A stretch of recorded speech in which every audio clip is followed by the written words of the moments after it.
Hello friends, welcome back to Dungeon Design in Zelda. This is an ongoing series, so if you haven't seen the previous ones yet, feel free to click the little card above and catch up for some context, but otherwise, let's hop into things.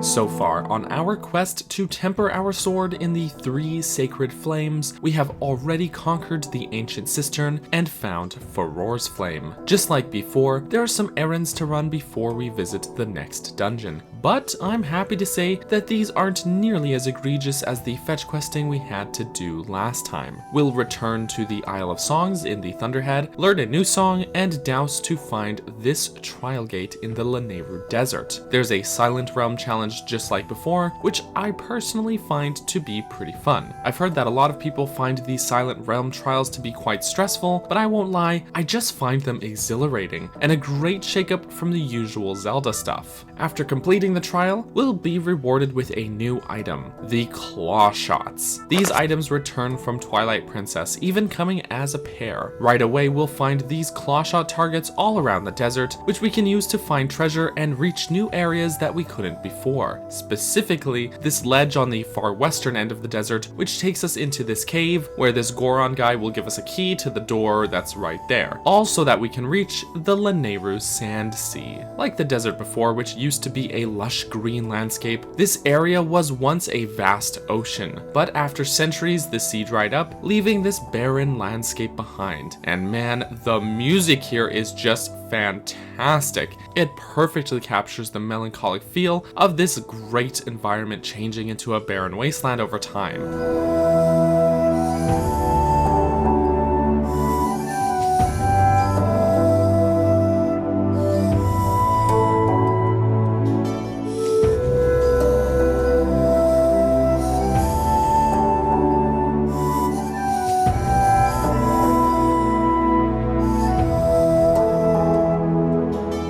We'll find a boat with a timeshift stone on it, just like the timeshift stones that we found in Lanayru mining facility, which when activated not only creates a timeshift area of effect, but also brings back to life this little robot dude. This is Skipper, who tells us that he was captain of the protector ship that held Nayru's flame, which just happens to be one of those 3 sacred flames that we're looking for. However, his ship was stolen by pirates and is probably invisible since it had a cloaking ability. So we team up with Skipper to find his ship. We can set sail from the dock here and sail the boat across the Sand Sea. Wind Waker mode engaged. The first stop is Skipper's retreat, where we'll need to ascend up to Skipper's home at the top of the cliffs using the Claw Shots so that we can find his sea chart. This area is one of those spots in the game that really tugs at your heartstrings. Also, is this Skipper's family? Are these their dead bodies? He has a child apparently. Is this his dead child? Anyways, after getting the sea chart, Skipper will suggest that we may be able to find clues to the ship's whereabouts by visiting the shipyard where it was constructed. It's a short trip there, and we can get into the main bay of the shipyard by riding these minecarts around Donkey Kong Country style. Inside the bay, we'll be searching the sand for clues when we accidentally uncover Moldarak. Yep, another Moldarak apparently made its nest here after the shipyard was abandoned, and we totally should have seen this coming since little Arakas have been all over the place here. We can defeat him the same way as before by slashing at his eyeballs, though since our sword has been upgraded since the last time we fought him, he should go down even easier this time. With no luck here, Skipper will suggest one last place to look for clues, the stronghold of the pirates who stole the ship. We can sail over there, and there's a bit of a mini dungeon with some great puzzles. We'll have to make our way through this stronghold, carrying this timeshift stone along with us. And there really is some fun puzzles along the way, as enemies and barriers appear or disappear depending on the timeshift area of effect. It's a really fun mini dungeon. Once we bring the timeshift stone back to its pedestal here, the structure around the dungeon's exterior, which is modeled like a giant shark mouth, will actually open up, revealing broken pieces of the ship's mast. With this discovered, we can now douse for the stolen ship. Skipper suggests that we use the cannon, as any impact to the ship will disrupt its cloaking ability, and sure enough, after hitting the ship enough times, it'll halt and become visible, allowing us to board. So I complained last time about the long slog of things to do before the last dungeon, and looking at my footage, it's almost the same amount of time spent doing things before this dungeon. There's an impromptu boss battle, a silent room challenge, some fetch questing, and even a mini dungeon-like experience. The difference though is that all of this stuff feels like it's actually working to propel you forward towards the dungeon. It all feels purposeful and has you exploring new areas instead of retreading old ones. And the reason behind doing these things is to find clues that lead you to the dungeon itself. It all just feels more meaningful and interesting in my opinion. You need to do this stuff simply to find the dungeon, rather than knowing the dungeon entrance is right here, but not being able to go in yet because this dragon is picky about her water. You could argue it's doing the same thing here, doling out these chores to us before the dungeon, but it just doesn't feel like padding here the way it did last time. This is the same idea, but executed right, and I appreciate that. I only wish they could have done it this well last time too, but I can't win them all, I guess. Anyways, with that out of the way, let's enter the dungeon.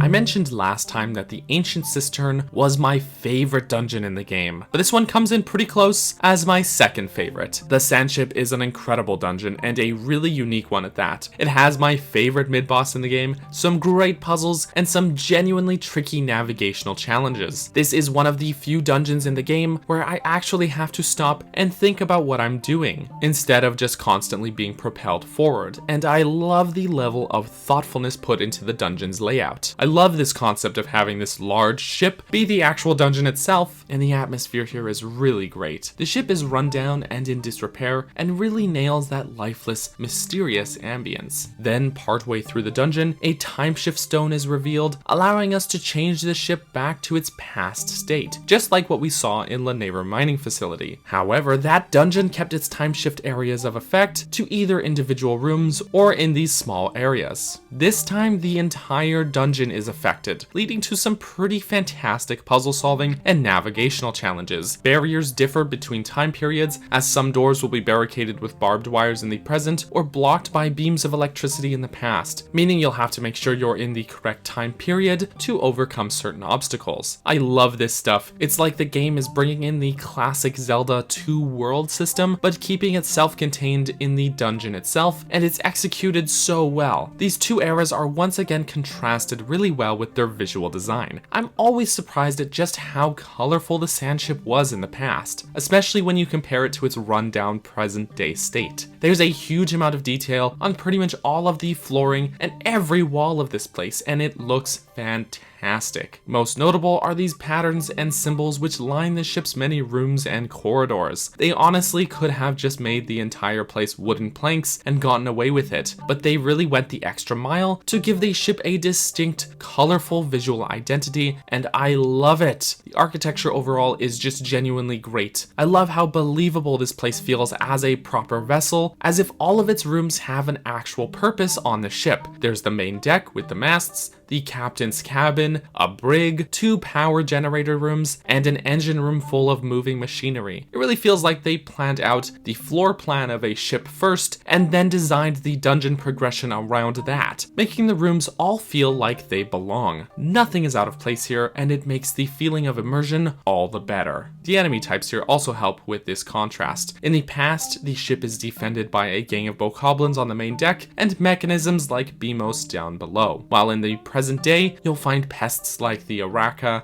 and Keese. The music of the Sandship, much like Lanayru Mining Facility, changes to reflect its 2 time periods, with 4 different dungeon themes. 2 for the ship's exterior, 1 past and 1 present, and 2 more for the ship's interior, past and present as well. The ship's exterior present day music is pretty bare bones, with these mallets and this twangy instrumentation. It has this mysterious hollow sounding feeling, and it's a pretty sparse, slow paced song compared to the other dungeon themes of the game, but it fits the desolate state of this place perfectly.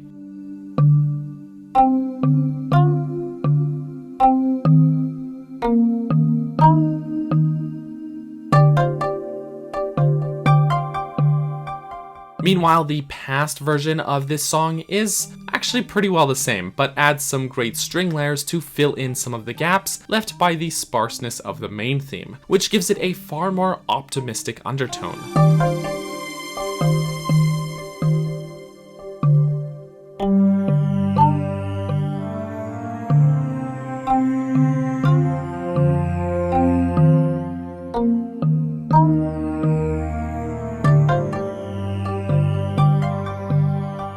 The 2 tracks are not too different, but it does allow these 2 themes to seamlessly fade in and out when activating the timeshift stone without it being jarring, which is great. In the ship's interior during the present era, we'll have a theme that is pretty complementary to its exterior counterpart. Though not as sparse, having a far more apparent melody, it still retains that eerie and mysterious feeling. There's one section of the song in particular that I really enjoy. It's hard to articulate exactly how it does this, but it just evokes in me this feeling of loss, which is a great fit for the stolen ship in its deteriorated condition.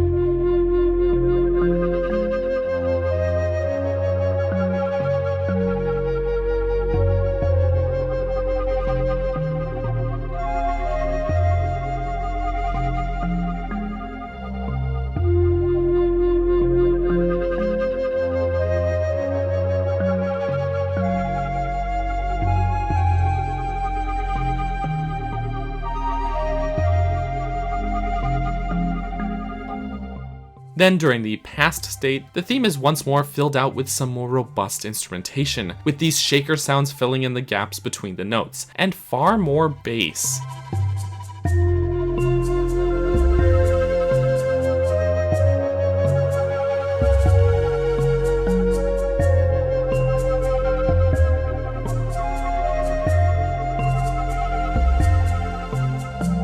It's great how these small, subtle additions to both interior and exterior versions of the tracks during the past state really bring the music to life. Again, these songs are far more subdued than the other dungeon themes up until now, but man does it nail the intended atmosphere perfectly. Alright, let's take a look at the progression. When we first enter, we'll find ourselves on the ship's main deck. There's several ladders which are all blocked off, so the only way to go is to head through these doors into the ship's interior. There's a locked door directly ahead of us, remember that, which we don't have a key for just yet, so we can instead head down the staircase below deck. To the left, we'll find a pointless hallway which leads to nowhere, but if we head down the hallway to the right instead, we'll find the next door. In this interior room, we'll see a treasure chest which is actually out of reach behind these bars, so remember that for later. There's also a spoon here to kill, and then we can cross this sink sand. We'll head down this corridor, which has 4 doors, 2 on each side, which are all barred shut. So all we can do for now is head further downstairs into the depths of the ship. We'll now be in the second basement floor, and there's a stretch of hallway here which has a concerning number of Araka, just in case you were feeling too comfortable. Then we'll come out into this room where we'll actually find the boss door. However, it's blocked off by this barbed wire barricade, and on top of that, we don't have the boss key yet. So instead, we'll move on down the next hallway. We'll find ourselves in the ship's brig, which is mostly flooded with sand. Just a side note here, but here in the brig cell are the bodies of Skipper's crew, and that's just tragic. They had their ship stolen, their captain, who clearly they liked, thrown overboard, and then they were just left to die, locked in the ship's brig.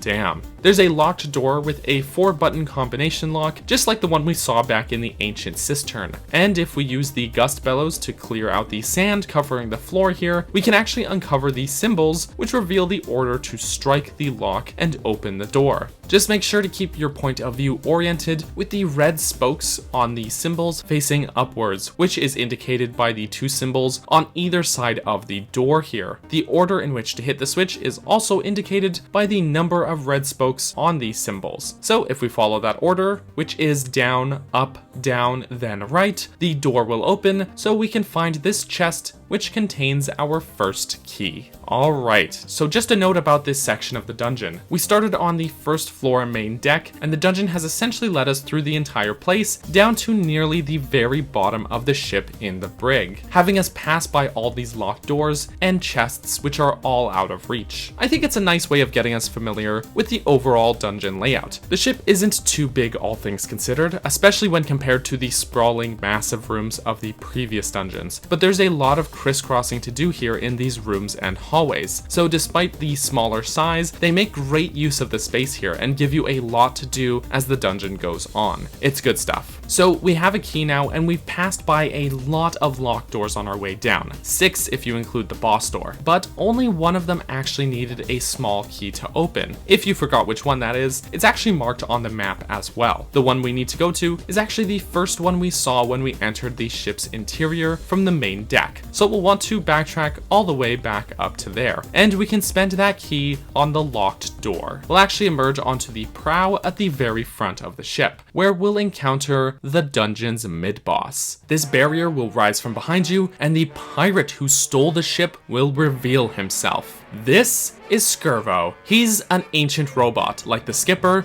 but he's a pirate. He's a pirate robot. A pirate robot in a Zelda game. Do you remember how I criticized the Scaldera boss battle back in the Earth Temple for being somewhat unengaging and not making good use of the narrow arena? Well, this mid-boss achieves everything that I wish that boss fight had. We have to battle Skirvo in this narrow arena. You don't even have room to strafe. A spiked barricade is behind you, which will move closer to you every time you damage Skirvo, decreasing the amount of space in the arena. And the battle operates as a reverse sort of tug of war, meaning you need to force your opponent to the pit at the end of the arena while not being forced back into the barricade behind you. Again, reminiscent of the Crocomire battle from Super Metroid. But it's a one-on-one sword duel to boot. It's absolutely awesome. Some well-timed shield parries will help you immensely in this battle, as they'll always open Servo up to attack, while not compromising on the space of the arena itself. Remember, you need to stand your ground and force him back. So if you flip back out of the way to avoid his attacks, you'll actually give him the advantage. Your best bet is to continually stab at him, rather than directional slashes, and parry when he strikes, and you should be able to force him back to the ledge. The first time you do get him to the edge, he'll drop his sword. However, he pulls out a backup.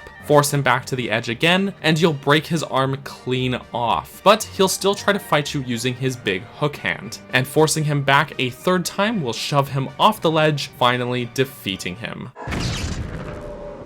Humorously, Fi will remark that she admires his tenacity staying alive all of these years, which is actually a fair point considering all the other robots died out. With the mid-boss defeated, we'll be rewarded with the dungeon item. It's the bow. In the past, I've been critical of the bow in Skyward Sword, namely the slowness of using the bow. I'm happy to say that while using the button controls of the HD version of this game, these criticisms are mostly put to rest, but I still am not a fan of the weird zoom in that the bow does when aiming. I'm sure it's meant to just make aiming easier, but if the camera just didn't move while I was aiming, that would be easier, honestly. You also can't do this auto aim while targeting enemies in this game, and that kind of ruins some of the usefulness of the bow in combat, but oh well. Alas, the bow is functional and a serviceable dungeon item. It's not fantastic for combat, but the dungeon is mostly going to make use of it for puzzles, so I'm good with that. It is kind of surprising how late in the game we get such a staple item though.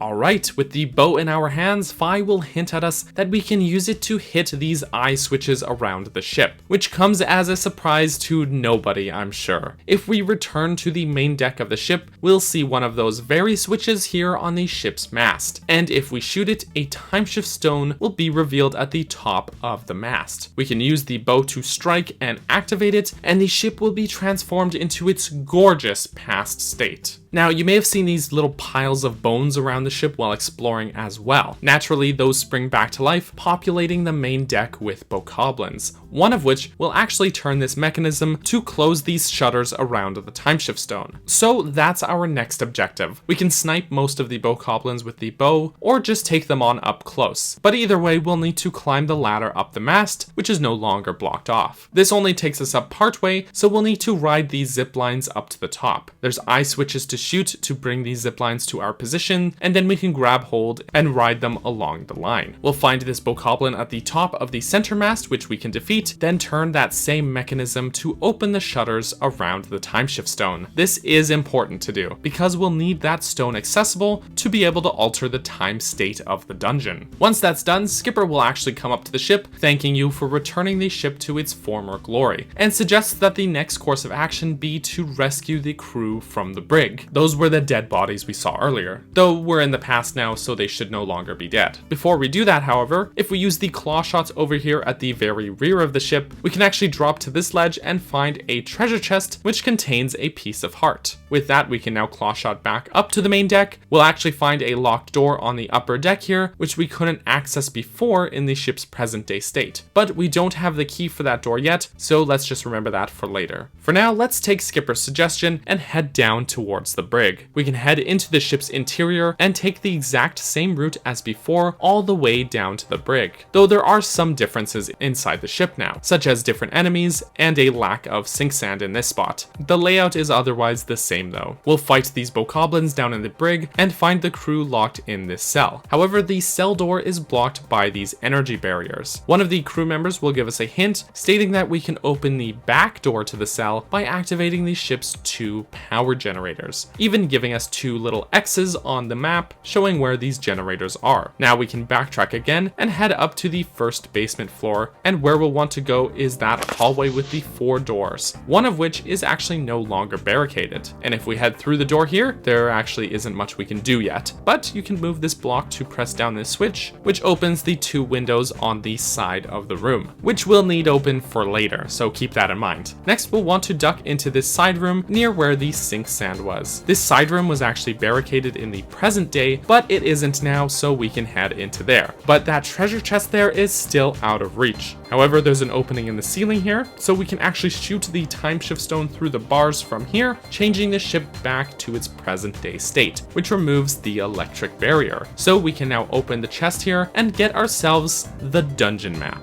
It's again a bit odd how late into the dungeon we get the map, since we've already explored almost the entire ship, but oh well. While we're down here in the present day state, we can duck back down the hall, and you'll notice this ventilation fan in the wall which is no longer spinning. So we can actually shoot an arrow through the hole here, activating the eye switch in the adjacent room, which unlocks the door. We can head into this side room, move this block aside so it's not in the way of this ventilation fan, then go stand on this switch, which opens another shutter in the adjoining room here, and will be lined up perfectly to shoot the eye switch right over there, which unlocks the door to that adjoining room. Now we can duck into the hall and head through that door we just unlocked. And there's nothing we can do in this room. Actually, this is one of the power generators that we need to activate, but we can't turn it on in the present day. So let's head back to where we found the map, then activate the timeshift stone again to change it back to the past, then head back to the room that we just unlocked and turn on the power generator. 1 down, 1 to go. The other power generator is the one that always trips me up, but remember how we opened that window in the side room before? What we'll want to do is return to the main deck, and we'll find this lifeboat on the side of the ship. So first, shoot the timeshift stone to return to the present, then shoot the switch here while in the boat to lower it down so that it's lined up with the window that we opened earlier. Now we can hop into the window and we'll be able to head into this adjoining room, which would be blocked with an electric barrier if we were in the past. Then in the adjoining room, we'll see a grate in the ceiling through which we can activate the timeshift stone again and now turn on the second generator. That sounds pretty simple, I guess, this, but if you didn't already know all of this, you would just keep hitting obstacles and barriers. With both generators turned on, we can now head into the engine room, which is accessible through this other window beside the lifeboat, where we'll find a ladder to climb down to the 3rd basement level. There's a bit of obstacle coursing here as these big tape cassettes. The big machinery with these pistons in the engine room will shift up and down, and you'll want to duck under them and avoid being crushed. There's a gap to swing across here with the whip, and if we head into this side alcove, we can actually climb up this ladder into this little secret room, which was visible through a fence near the boss door, where we'll find 5 optional treasure chests. In these chests are some mid-tier treasure and some cash, nothing to write home about, but still not a bad secret that isn't too out of the way to get. Back in the engine room, there's some more of these cassette tapes of death, specifically this set of 3 to sprint under, and then these 2 which we'll want to swing over and land on top of with the whip, then jump across to the top of the second one to reach the ledge here. There's a switch here to open the gate and create a shortcut so that we never have to go through there again, and we'll find a crawl space, then a ladder, and we'll be able to open the back door of the brig, freeing the crew. That same crew member that we talked to before will give us a key and hint to us that the boss key will be in the captain's cabin, which is at the very top deck. Alright, let's backtrack through the crawl space, back through that window, through the ship to the main deck, and we can spend that key that we just got on the final locked door of the upper deck. But there are electric barriers in the captain's cabin blocking our way, so make sure to deactivate the timeshift stone real quick before heading inside. Now in the present, we can pass through that barricade, and once in the small room, we can shoot through the bars in the ceiling again to hit the timeshift stone. Now we can fight this Beamos, who you can now one-shot with the bow, by the way, and if you stand on this switch, a shutter will open, so we can again shoot the I switch in the adjoining room to unlock the door. Next, head through, dispatch the 3 Beamos, and we'll be able to open this chest and get the squid carving. Interesting choice of boss key. Some foreshadowing maybe? From here, it's pretty straightforward. We already know where the boss door is, so we can head outside, go below deck, and over to the boss door. Make sure you're in the pass state, otherwise the door will be barricaded. As usual, there's a 3D rotating puzzle, and then we can open the boss door.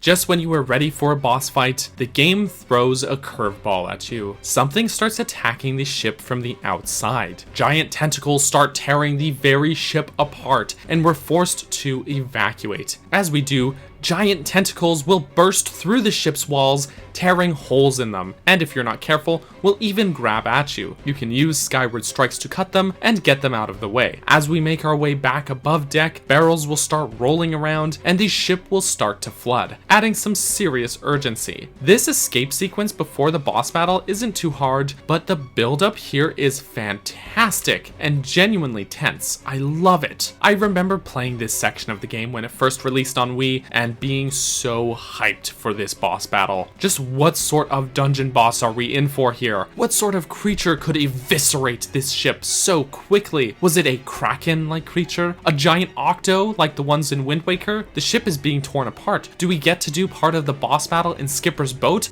firing the cannon with the tension so high? Just what are we in for? Oh.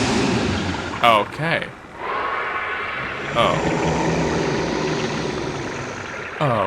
This is Tantalus. Visually, the design of Tantalus is where he suffers the most. I frankly just don't find him threatening. He just looks goofy. Also, why are his suction cups on the wrong side of his tentacles? Gameplay-wise, Tantalus doesn't fare much better. This boss fight has such an adrenaline rush of a build-up, and then ends up being such a letdown. Maybe Koloktos and Girahim set the bar too high with their unique boss battles, but Tantalus had potential here that just isn't tapped into. I love the idea of a colossal beast capsizing the ship and having to take the fight outside. But in execution, this is the most cookie-cutter generic tropey Zelda boss in the game. I'll still place it above Scaldera for keeping you actually engaged in the battle, but even then it only barely sneaks in above that fight in my opinion. So, how do you think you kill Tantalus? If you guessed use the dungeon item, the bow, to shoot his very obvious weak point, his giant eye, you are the winner. Yep. Avoid his tentacles using Skyward Strikes to cut them down, then when he emerges, shoot him in the eye so he'll be stunned, and you can go in and hit him with your sword. There is also a second phase to the fight where you have to climb up to the ledge here, and he replaces his giant tentacle attack with this new one where his hair tentacles now have mouths, but you can literally just stand still and slash repeatedly like this, and you'll be just fine. So this phase ends up actually being easier. Shoot his eye,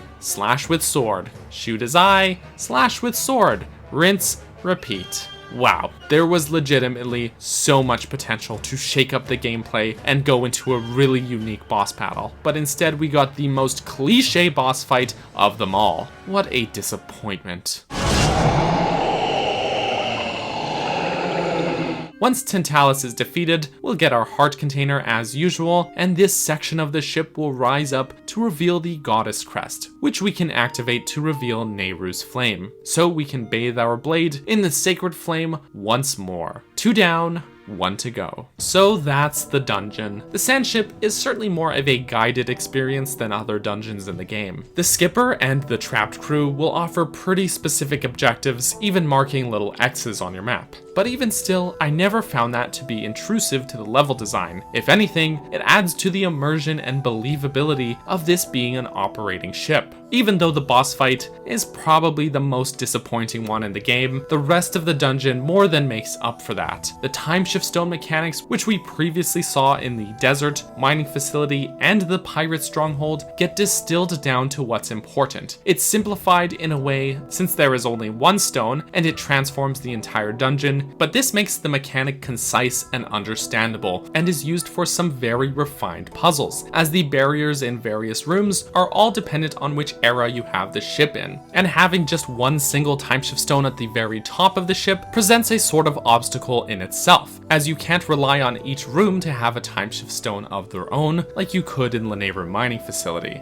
It's great stuff. The bow is a late addition to our arsenal, but a welcome one. It's not exactly used in any innovative ways here, but there's already a lot of creative power going into the dungeon to compensate for that. Skirvo is my favorite mid-boss in the game. Fighting that guy is exactly the kind of boss fight that Scaldera should have been, and it's a genuinely thrilling and exciting duel. The lead up to the dungeon itself, while still having a comparable amount of tasks as the previous one, feels a lot more like the game is propelling you forward towards your goal rather than offering padding. The architecture here is just so cool, and I just love the concept of this massive ship filling the role of a dungeon. And even though they missed some opportunities with the boss fight, having this escape sequence while the ship gets torn to pieces was a really nice change of pace and a welcome surprise. Between these things and those brilliant timeshift stone based puzzles and the navigational challenges here, I seriously believe this dungeon is near flawless in its execution. The only thing, aside from the boss fight, that I might complain about is that it sort of makes no sense how unlocking certain doors in the present would affect those doors in the past. It should only work the other way around. But